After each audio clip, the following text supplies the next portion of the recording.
Are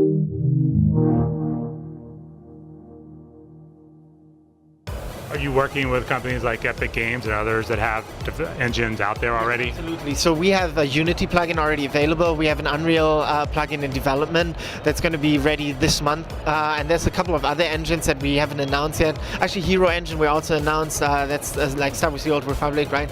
And then there's a ton of other engines that we've been in touch with that we will be announcing post-CES leading up to GDC and at GDC that are going to be coming on board with OSVR as well to kind of allow for game development within the OSVR framework. So as we see more and more VR headsets, which are all over the place here at CES, developers in the near future with this would be able to create something and then have cross-platform. Absolutely. So the nice thing about OSVR as a software itself is that all these HMDs can be supported through that as well. So we're actually talking to a lot of the HMD guys, the VR goggles guys, right? And bringing them on board to support OSVR. The whole point of that is like kind of segmenting the development work. So as a game engine or a game developer, you can focus on your game. As an input device guy, you can focus on your input device. And as a VR glass guy, you can focus on just making work on your VR glasses. So everyone is kind of focusing on what they're good at as opposed to trying to like do it all at once, right? And automatically it's going to be supported in everything because it's written in the same standards and written in the same framework. Now, San Diego Comic-Con last year and at the upcoming Sundance Film Festival, Hollywood is embracing Oculus Rift and VR.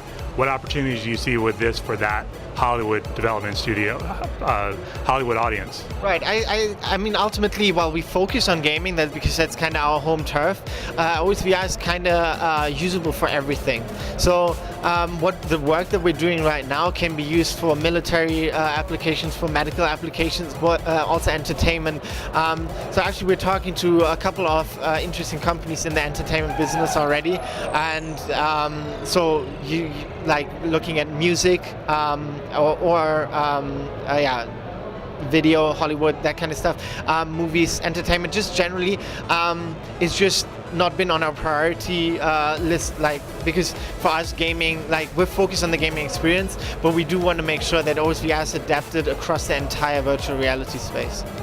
Given what you guys are doing with OSVR, when you look at the bigger picture, how far away is it for VR to become mainstream out there in consumer hands? Right. That's a loaded question, but I think it's very hard to tell where it is.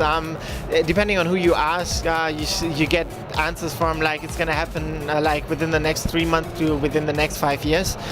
We're obviously hoping that it's going to happen sooner than later, and the whole OSVR push is kind of to make it ready sooner. This is not a consumer-facing product. This is not ready for, like, for us, the out-of-the-box experience has to be phenomenal to be a consumer-facing product, and what you get right now is not there. There's still problems with virtual reality, but the whole OSVR push is kind of dedicated to solving those. So we're hoping to see something closer, maybe end of the year, maybe probably more likely next year, but kind of really pushing it forward and making it happen, as opposed to right now we have a lot of companies kind of doing their own thing and everyone for themselves and trying to push it forward but struggling to do so.